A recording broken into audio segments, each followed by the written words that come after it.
7 de setembro, a data se aproxima e a Federação das Indústrias de Mato Grosso, a FIENT, tem defendido o equilíbrio e a ponderação neste momento. Já estamos enfrentando uma pandemia e temos uma crise hídrica, com risco de falta de energia. Não podemos entrar em mais uma, dessa vez, institucional.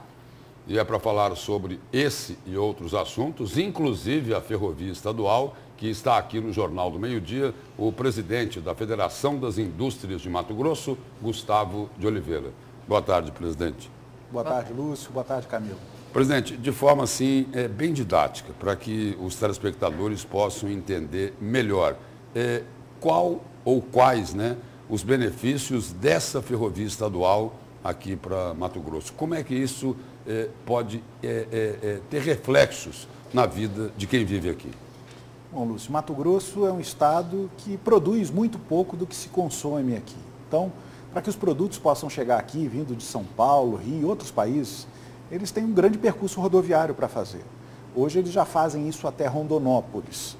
E com a construção desses dois ramais, um ligando Rondonópolis a Cuiabá e outro ligando Rondonópolis a Lucas do Rio Verde, nós teremos mais quilômetros percorridos em cima de trilhos, que é um frete mais barato do que o frete rodoviário. Com isso, combustível vai chegar mais barato, diversos insumos para as indústrias que produzem aqui vão chegar mais baratos e também o próprio agronegócio. Vai dar para baixar imposto ou não? Olha, acho que aí não. Abaixando o preço, já se paga menos imposto, já é um avanço.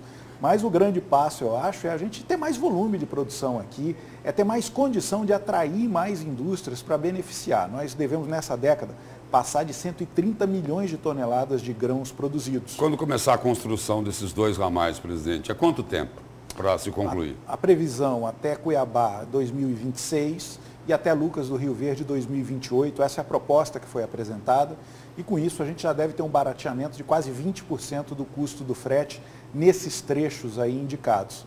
É mais matéria-prima barata e mais produtos saindo aqui com mais competitividade. Sobre a reforma tributária, agora um outro assunto. Ontem, a Câmara dos Deputados aprovou o texto base da reforma e, no ponto de vista do senhor, isso será bom para as indústrias em todo o Brasil? O texto base, todos os pormenores ali. Camila, primeiro, essa confusão institucional que se criou, ela se reflete também nesses assuntos como a reforma tributária.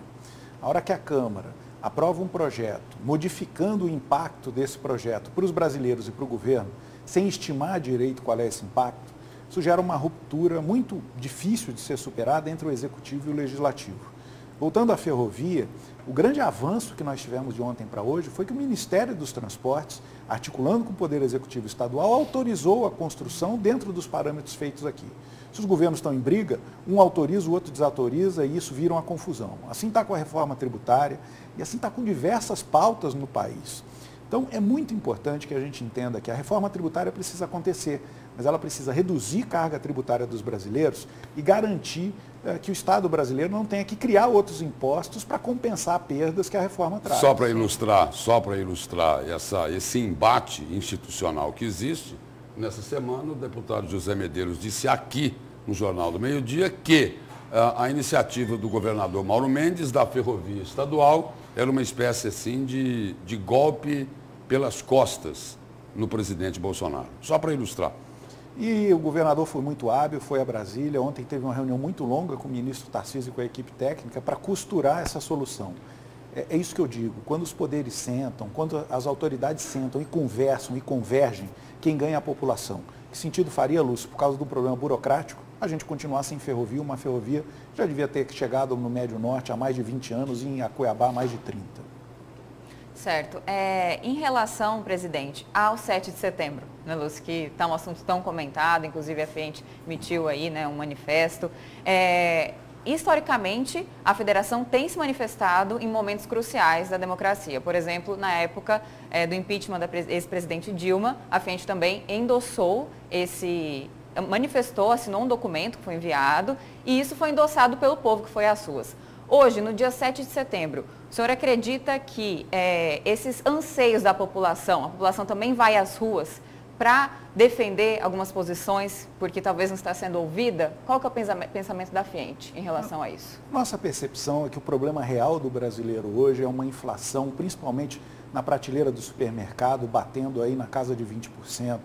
a gente tem problema de aumento de custo de combustível, de energia, e é necessário, para superar essa crise, como a crise hídrica que você disse que nós temos, muita conversa, muito diálogo e ações consistentes. Nesse momento, a nosso ver, medidas que radicalizem posições, que afastem mais os poderes do diálogo, eles contribuem para o agravamento do quadro. Acho que a manifestação de 7 de setembro, ela sim deve ser legítima, patriótica, respeitosa, mas ela não pode agredir instituições. A própria Federação das Indústrias é uma instituição, não faria sentido nós agredirmos outras instituições. E lembrando, o Lúcio acompanha aí muitos casos em que nós tivemos que recorrer ao Poder Judiciário para corrigir problemas legislativos que o Executivo às vezes editou ou que a Assembleia aprovou leis que iam contra a indústria. É porque nós temos aí a energia num patamar 2 reajustado, não é isso? Temos aí os preços altíssimos dos combustíveis, né? Ou seja, são problemas e mais problemas. Ou seja, parece aí o seguinte, que os problemas reais estão tentando substituí-los pelo discurso das redes sociais, é isso? E, Lúcio, infelizmente, muita gente nesse momento ganhando muito dinheiro com a crise, com a instabilidade.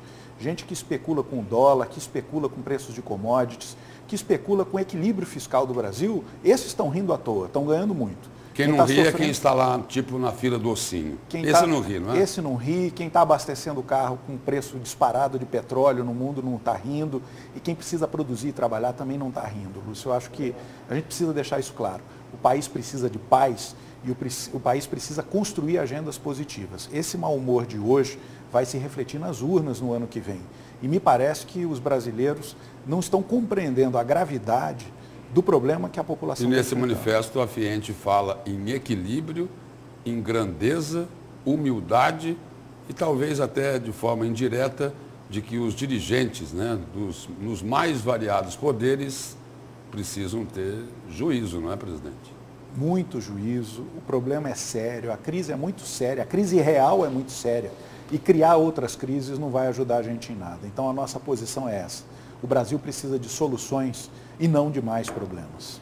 E manter a harmonia, né, só para concluir, a independência dos poderes, que é uma garantia constitucional, né, presidente? Calcula vocês dois apresentarem o jornal aqui brigando o dia inteiro. Quem perde é quem está do outro lado precisando da informação, né? A independência deve ser mantida, né? Os poderes devem ter autonomia. Agora é o seguinte, não dá para atacar as instituições e atentar contra a democracia. Isso daí é inadmissível. O respeito, numa democracia, no Estado democrático de direito. O respeito é fundamental e o respeito às instituições é parte da democracia, parte integrante e fundamental da democracia. Presidente, obrigado pela presença e pelas informações aqui no Jornal do Meio-Dia. Eu que agradeço e que vocês tenham paz para trabalhar entre vocês. Amém, obrigada.